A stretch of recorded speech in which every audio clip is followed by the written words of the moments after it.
भारत की धरती हमेशा से वीरों की धरती रही है। इस मिट्टी ने न जाने कितने शूरवीर जन्मे, जिन्होंने अपने प्राणों की आहुति देकर धर्म, संस्कृति और राष्ट्र की रक्षा की।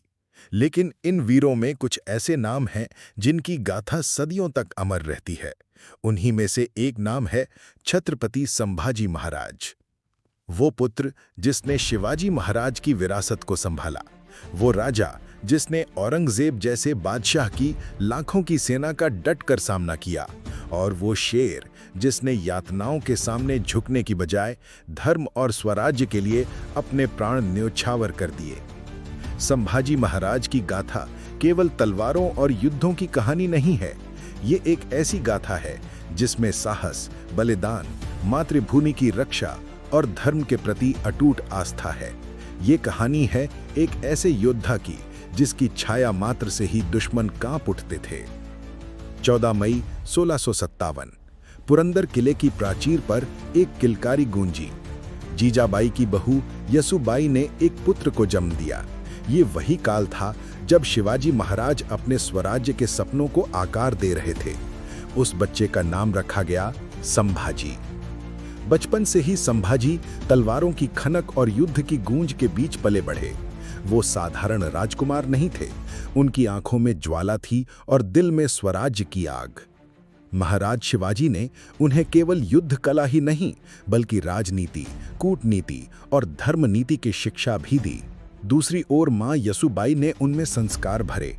उन्होंने उन्हें समझाया कि अन्याय सहना सबसे बड़ा अपराध है और मातृभूमि की रक्षा करना हर पुत्र का कर्तव्य। यही कारण था कि छोटे से उम्र में ही संभाजी में अपार वीरता और दृढ़ता दिखाई देने लगी। संभाजी महाराज केवल योद्धा ही नहीं, बल्कि विद्वान भी थे। वे संस्कृत, मराठी, फारसी और अन्य कई भाषाओं में पारंगत थे। उन्हें साहित्य और शास्त्रों से गहरा लगाव था। कहा जाता है कि उन्होंने स्वयं कई ग्रंथों की रचना की और विद्वानों के साथ चर्चा करना उन्हें प्रिय था। उनके विद्वत्ता ने उन्हें और भी विलक्षण बना दिया। लेकिन समय हमेशा आसान नहीं होता। युवावस्था में ही संभाजी को कई कठिनाइयों का सामना करना पड़ा। पिता शिवाजी महाराज ने उन्हें बार बार चेताया कि स्वराज्य की राह आसान नहीं है। मुगल और आदिलशाही जैसी शक्तियां हमेशा मराठों को मिटाने पर तुली हैं। इन सब से लड़ना आसान नहीं होगा। 16 वर्ष की आयु में ही संभाजी ने युद्ध का मैदान देखा। उन्होंने अपनी तलवार से दुश्मनों को पराजित किया और अपनी क्षमता का परिचय दिया। उनकी वीरता से शिवाजी महाराज प्रसन्न हुए और उन्हें कई जिम्मेदारियां सौंपी। लेकिन भाग्य को कुछ और ही मंजूर था। 1680 में रायगढ़ किले पर शिवाजी महाराज ने अंतिम सांस ली। पूरा मराठा साम्राज्य शोक में डूब गया। लेकिन इस शोक की घड़ी में जिम्मेदारी का बोझ संभाजी के कंधों पर आ पड़ा। वे अब केवल शिवाजी के पुत्र नहीं थे, बल्कि पूरे स्वराज्य के उत्तराधिकारी थे। 1681 में उनका भव्य राज्याभिषेक हुआ। वे बने छत्रपति संभाजी महाराज। राज्याभिषेक का क्षण गर्व का था, लेकिन चुनौतीपूर्ण भी, क्योंकि अब उनके सामने सबसे बड़ा शत्रु खड़ा था, औरंगजेब। औरंगजेब ने सोचा कि शिवाजी के निधन के बाद स्वराज्य बिखर जाएगा, लेकिन उसे पता नहीं था कि सिंह का पुत्र भी शेर होता है। औरंगजेब ने अपनी पूरी ताकत के साथ मराठों को कुचलने की ठानी। उसने लाखों की सेना दक्षिण की ओर भेजी। उसके मन में यह भ्रम था कि युवा संभाजी अनुभवहीन होंगे और जल्दी हार जाएंगे। लेकिन जैसे ही उसने संभाजी से सामना किया, उसकी गलतफहमी चूर चूर हो गई। संभाजी महाराज ने अपने पिता की गुरिल्ला युद्ध नीति को और भी धारदार बनाया। वे जानते थे कि सीधी टक्कर में मुगलों की विशाल सेना का सामना करना आसान नहीं। इसलिए उन्होंने किलों, पहाड़ों और जंगलों का इस्तेमाल करके दुश्मनों को बार बार मात दी।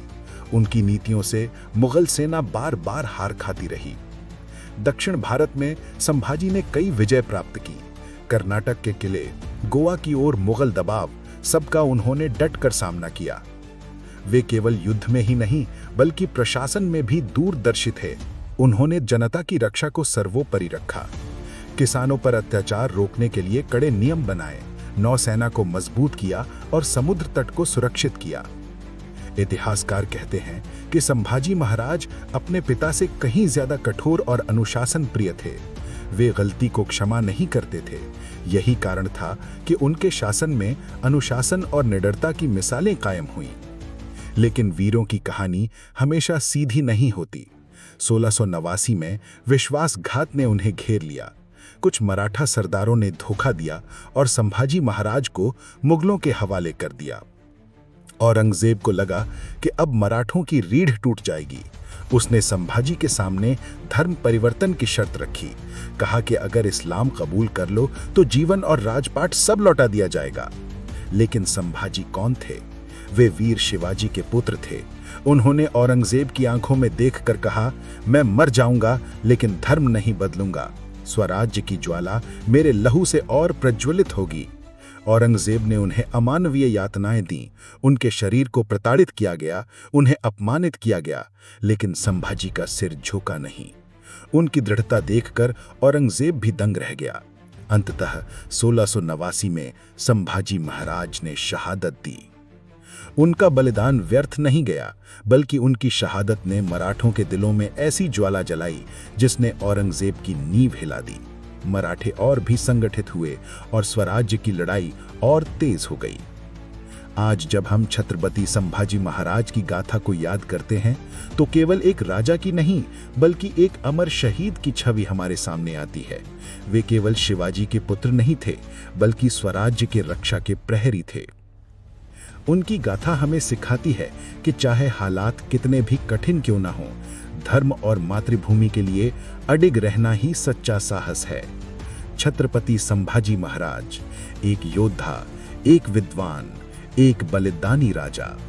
उनका जीवन एक प्रेरणा है, उनकी शहादत एक पुकार है और उनका नाम अमर है। जय संभाजी, जय शिवाजी, जय भवानी।